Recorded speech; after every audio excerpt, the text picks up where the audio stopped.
Oi, eu me chamo Letícia, sou aluna de Psicologia da Universidade Católica de Brasília, e o meu tema foi Ciúmes e Paixão, uma relação entre crimes passionais e a responsabilização penal. Essa pesquisa ela engloba o projeto Trama, base de dados em História da Psicologia Jurídica no Brasil e Política de Justiça Criminal e Segurança Pública relacionadas à juventude.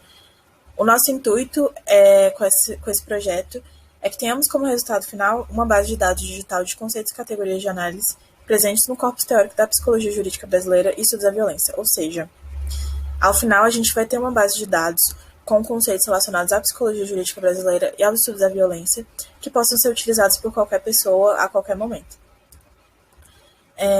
O meu problema foi o julgamento da justiça criminal com relação aos crimes considerados passionais. Ou seja, eu quis entender um pouco como é que é esse percurso adotado pela justiça criminal para lidar com os crimes considerados passionais, principalmente porque os crimes passionais têm uma relação muito forte com os afetos, ciúmes e paixão.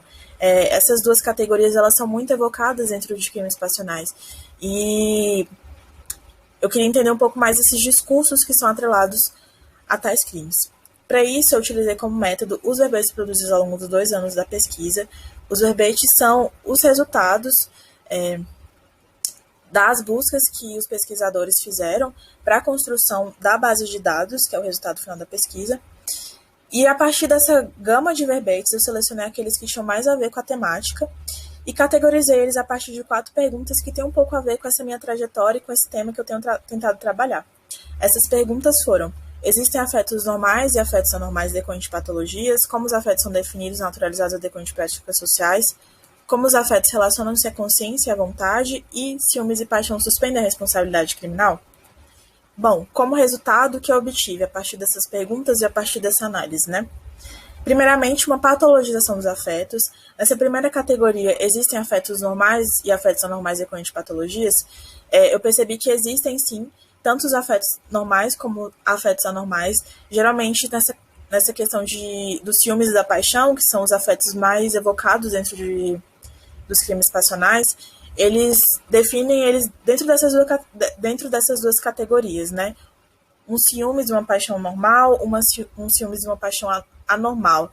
E nesse anormal, há uma classificação de uma patologização desses ciúmes e dessa paixão. Uma outra questão que eu identifiquei foi um olhar para o afeto como de ordem apenas do indivíduo, ou seja, esses afetos, os ciúmes e a paixão, nunca são vistos a partir de uma lógica da influência das práticas sociais perante a sua constituição e perante a sua existência nos indivíduos, né? Eles são sempre vistos como uma lógica intrínseca ao sujeito, como se aquilo fosse de uma ordem apenas interna.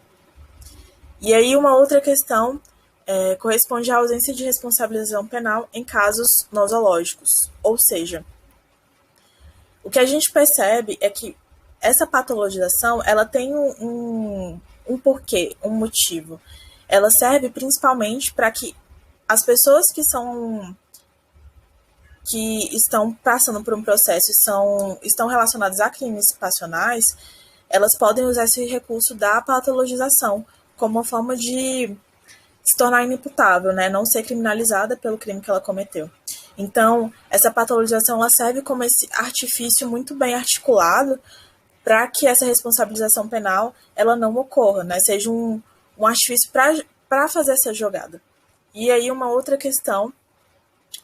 questão, na verdade, é a relação entre o machismo e a desigualdade de gênero atrelada à irresponsabilização penal.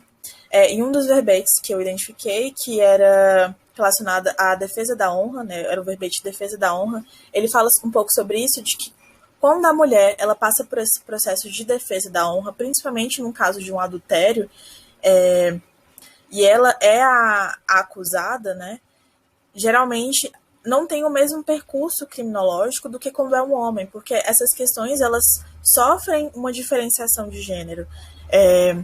O homem é justificável o homem defender a honra dele, enquanto que a mulher não. Né? O homem ele tem uma honra para ser defendida, muitas vezes a mulher, será que ela tem essa honra para ser defendida? E foi um pouco disso que eu trabalhei durante esse 1 ano de pesquisa.